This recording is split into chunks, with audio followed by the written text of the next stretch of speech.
Salut à tout le monde, j'espère que vous allez bien, que vous vous portez bien. On se retrouve aujourd'hui pour le tirage astro sous le signe du Verseau. Donc Verseau qui est un élément air, Uranus qui est un élément feu. Donc voilà, on se retrouve avec ces deux éléments qui sont très complémentaires, très... euh, comment dire voilà, vous avez un côté très posé et un côté très explosif, et ces deux éléments ensemble peuvent avoir un côté très dévastateur. Donc vous n'avez pas peur de la confrontation, vous n'avez pas peur de dire ce que vous avez à dire aux gens généralement, voire trop, et c'est ce qui peut parfois repousser peut-être certaines personnes à venir vers vous, parce que voilà, quand vous avez quelque chose à dire, vous faites pas semblant, vous portez pas de gants. Donc ça peut parfois, on va dire, faire peur aux gens par moment. Allez. Hop. Dernier quartier. Alors, vous êtes en proie d'analyse sur vous-même. Vous êtes en proie à regarder ce qui se passe chez vous, ce qui se passe en vous. Vous êtes sur un changement. Il y a quelque chose que vous avez envie de voir se développer, de voir se transformer.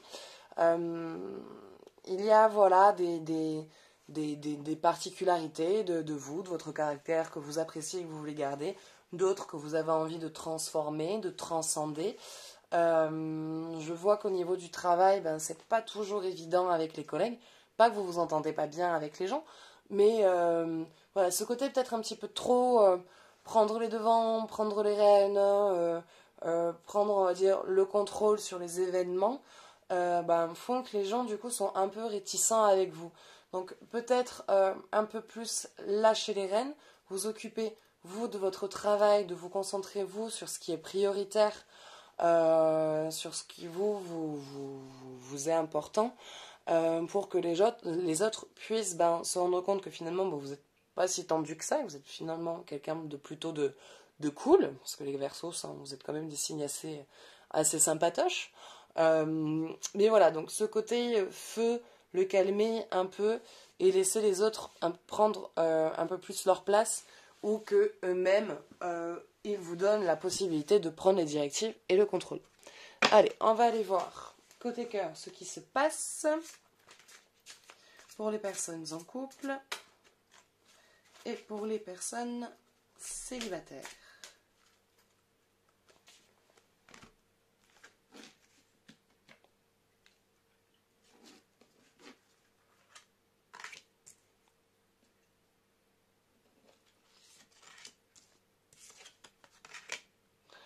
Engagement. Votre vie amoureuse s'élève à un niveau supérieur d'engagement. Donc ça veut dire que soit vous... Je suis pas bien dans le cadre. Soit vous êtes en train de démarrer une relation, donc peut-être au départ un pote, une connaissance, et la relation s'est transformée en quelque chose d'engagé. Soit vous êtes déjà dans une relation engagée, et à ce moment-là, le statut de la relation s'élève. Donc elle peut s'élever de plusieurs manières. Elle peut s'élever où au départ vous habitiez chacun de votre côté, puis vous décidez d'emménager ensemble, de vivre ensemble, de partager un appartement. Ça peut être décider de fonder une famille, donc d'avoir un enfant, donc peut-être pas là dans les 2 mois à venir, mais voilà, en tout cas, c'est venu dans la conversation de enfant. Vous souhaitez avoir un enfant ensemble,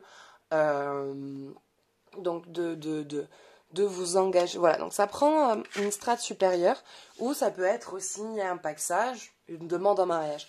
Donc, sur n'importe quel plan de relation que vous êtes, vous prenez un plan supérieur. Donc, si vous viviez séparément, vous allez habiter ensemble. Ça peut passer donc sur un engagement juridique et un engagement au niveau du foyer, donc en décidant de fonder une famille et d'avoir un enfant. Allez, on va aller voir l'autre. Finances et carrière. Des problèmes financiers sont en cause dans votre vie amoureuse en ce moment. Des problèmes financiers sont en cause dans votre vie amoureuse en ce moment. Genre vous êtes en couple et c'est à cause du couple que vous avez des problèmes financiers. Mais c'est quoi ces conneries? Alors, j'ai envie de dire, De toute façon, si elle est sortie, c'est qu'elle doit sortir. Mais des problèmes sont en cause au couple. Attends. Des problèmes financiers sont en cause dans votre vie amoureuse en ce moment. J'ai envie de dire que en ce moment, c'est une période de crise. Les fêtes arrivent, il faut économiser. Il va y avoir les trucs des impôts là en janvier où je sais plus ce qu'on paye, enfin un truc qui coûte des fortunes à chaque fois. On est dans une période où il y a beaucoup d'argent qui commence à partir. Et du coup, on va dire, petit trou dans la main qu'il y a empêche à votre couple de pouvoir s'épanouir sur le plan extérieur. Donc au lieu de passer l'argent dans le foyer, enfin, sachant que l'argent, prioritairement, il passe dans les courses, la bouffe, les factures, les assurances et tutti quanti, il y a un moment donné où, en plus de ça, on commence à préparer Noël. C'est le mois prochain, hein, faut commencer. Hein. Si vous voulez commander sur Wish, c'est maintenant. Donc, il y a voilà, des périodes où aussi l'argent elle doit sortir de manière plus importante. Et du coup, ça vient empiéter sur la relation, mais dans le sens où, du coup, les petites sorties d'amoureux, les ciné, les restos, partir en week-end, se prendre un hôtel, c'est un peu moins présent, donc vous avez moins de possibilités à pouvoir, voilà, vous faire des moments romantiques à deux, donc à pouvoir... j'avais le mot à chaque fois, elle revient la phrase, après elle se rebarre au moment où je veux la dire. C'est pénible ça. C'est dans le sens où le couple, dans le quotidien, il a besoin aussi d'extérioriser. Alors des fois on a besoin d'extérioriser en dehors du partenaire, d'avoir un petit moment de solitude.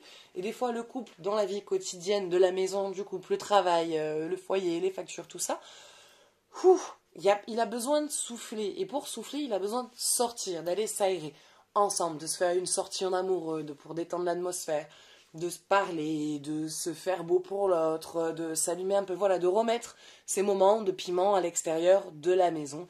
Et pour ça, faut les finances. Et en ce moment, vous êtes dans une période un peu de... Voilà, vous avez passé par une période un peu plus difficile, mais ce n'est pas quelque chose qui va durer. Ce n'est pas quelque chose qui va être dans la longueur. Bon, est-ce qu'on peut en avoir vraiment une pour les personnes qui sont célibataires, savoir si quelqu'un arrive, s'il y a un message amour non réciproque. Bon, pour les célibataires, c'est pas maintenant. Voilà, vous, ça ne veut pas venir. Vous, c'est pas maintenant. Il y a, voilà, je pense qu'il y a une période d'écoute. Il y a une période vers vous que vous devez avoir. Vous recentrez sur vous-même, sur votre propre relation avec vous-même. Vous consacrez à vous. Dépensez votre argent pour vous. Économiser, placer, vous faire plaisir, rencontrer des gens. Mais voilà, il y a une période là creuse pour un petit moment que vous avez besoin de traverser pour pouvoir ensuite rencontrer quelqu'un. Allez, on va voir côté énergie ce qu'il se passe pour vous.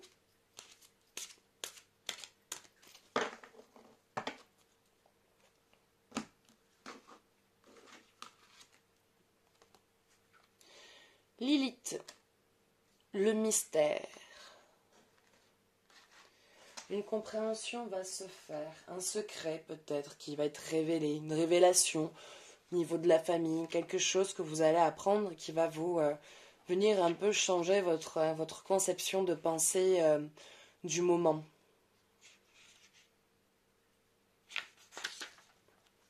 Alors, je vais essayer d'aller à l'essentiel. Parce que des fois, il nous parle de trucs qui, franchement, on va dire que dans la conception de la carte, dans le message, ça sert un peu à rien.